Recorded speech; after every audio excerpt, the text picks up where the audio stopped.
Alors, nous allons ici corriger l'exercice qui se trouve tout en haut de la page 157. Donc, c'est pour réviser les nombres dérivés. Alors, dans la première question, on vous demande de trouver par lecture graphique la valeur de f' de moins 2. Donc, f' de moins 2, vous savez que c'est le coefficient directeur de la tangente en moins 2.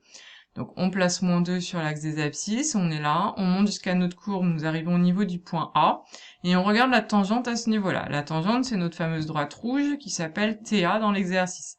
Donc, on doit trouver le coefficient directeur de la droite rouge. Pour ça, on prend 2 points. Donc, on a déjà le premier point A. On va en prendre un deuxième, donc par exemple celui-ci, pardon, c'est pas très... Voilà. Et on va regarder les déplacements pour aller du A jusqu'au deuxième point.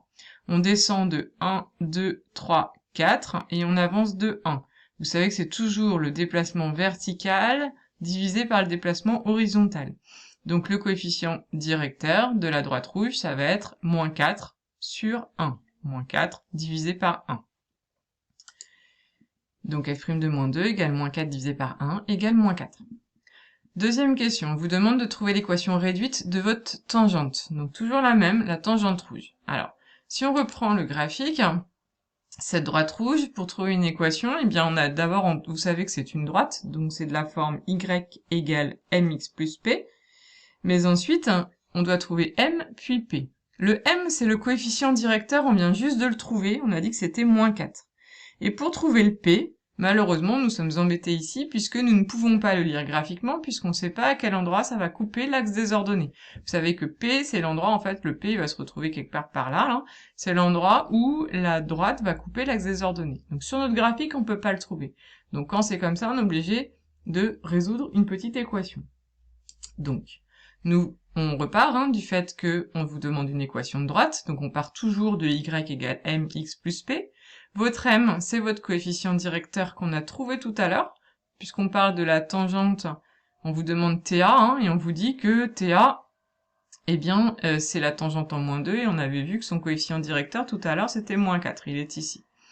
Donc on avance un petit peu, nous avons notre m qui vaut moins 4, donc on arrive à y égale moins 4x plus p.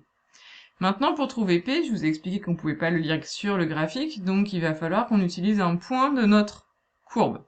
Donc si on reprend la courbe, la droite rouge, l'unique point dont on est certain, c'est le point A. Le point A, ses coordonnées sont moins 2, 1. Donc on va utiliser ce point A, donc qui a pour coordonnées moins 2, 1. Et nous allons du coup remplacer. Alors attention, ne vous trompez pas, votre x, c'est la première coordonnée, donc moins 2, et le y, c'est la deuxième. Donc on remplace dans l'équation de notre tangente. À la place du y, on va mettre le y du point A, donc 1, égale moins 4 fois x. À la place du x, je mets le x du point A, donc mon moins 2, plus p. Ensuite, ça me donne une petite équation à résoudre. Moins 4 fois moins 2, ça fait 8. Ensuite, j'enlève 8 des deux côtés, ça va me faire 1 moins 8 égale P. Et enfin, je simplifie, 1 moins 8, ça fait moins 7. Et j'oublie pas de conclure, maintenant que j'ai trouvé mon P, j'ai juste à remplacer en reprenant ici. Ça fait Y égale moins 4x plus le P qu'on vient de trouver, moins 7. Voilà pour l'équation de la tangente. La question 3 vous demande de trouver un taux de variation de votre fonction entre 1 et 1 plus h. Donc la formule, vous savez que c'est f de 1 plus h moins f de 1 sur h. Ça, c'est la formule du cours, du taux d'accroissement, ou le taux de variation, c'est pareil, entre 1 et 1 plus h. Alors, la dernière fois, dans le dernier exercice que nous avions fait la semaine dernière, on avait fait les calculs tout de suite. Alors, pour certains, ça avait été un peu compliqué, il y avait un calcul qui vous posait un peu de problème, donc du coup, peut-être que c'est plus simple, c'est un choix, vous pouvez faire l'un ou l'autre. Là, ici, j'ai fait le choix de calculer d'abord f de 1 plus h, de calculer f de 1, et après j'ai repris le calcul. Donc nous avons besoin de f de 1 plus h. Donc pour calculer f de 1 plus h, on va remplacer notre x par 1 plus h dans l'expression de notre fonction. Donc votre f de x, il est là. Donc f de x, c'est x carré moins 3. Donc f de 1 plus h, ça va être 1 plus h au carré moins 3. Ce qui est ici, 1 plus h au carré moins 3. Ensuite, pour calculer 1 plus h au carré, vous savez que quelque chose au carré, c'est quelque chose fois quelque chose. Donc on remplace le 1 plus h au carré par 1 plus h fois 1 plus h. Ensuite, on fait la double distributivité. Attention, il y en a certains qui ont du mal à la faire. Donc on fait 1 fois 1, 1. 1 fois h, h fois 1, h, et h fois h, h au carré. C'est la double distributivité. Et vous n'oubliez pas votre moins 3. On n'y touche pas pour l'instant. Ensuite, on simplifie. Le 1 avec le moins 3, ça va nous faire moins 2. Des h, j'en ai h plus h. Donc j'ai 2h. Et h carré, j'y touche pas. Donc il me reste 2h plus h carré moins 2. Ça, c'est juste le calcul de f de 1 plus h. Maintenant, j'ai besoin de f de 1 dans ma formule. Donc f de 1, c'est quoi? Bah f de 1, je remplace juste mon x par 1 dans mon expression. Donc f de 1, c'est 1 au carré moins 3. C'est-à-dire, donc c'est écrit ici, 1 moins 3, donc ça fait moins 2. Maintenant que j'ai la valeur de f de 1 plus h et de f de 1, je peux calculer mon taux de variation ou mon taux d'accroissement. Je remplace. Donc mon f de 1 plus h, je le remplace par ce que j'ai trouvé là, 2h plus h carré moins 2, moins mon f de 1, qui vaut moins 2. Donc moins 2. Et je laisse mon dénominateur qui est égal à h. Ensuite, je simplifie. À la fin, vous voyez que vous avez un moins 2, moins 2. Donc ça fait moins 2 plus 2, ça va s'en aller. Donc le moins 2, moins 2, ça disparaît. Du coup, il reste plus que votre 2h plus h carré. Donc on est à cette étape-là, et maintenant on n'a plus qu'à simplifier. Vous savez que 2h divisé par h, ça va faire 2. Et votre h carré divisé par h, vous savez que ça fait h.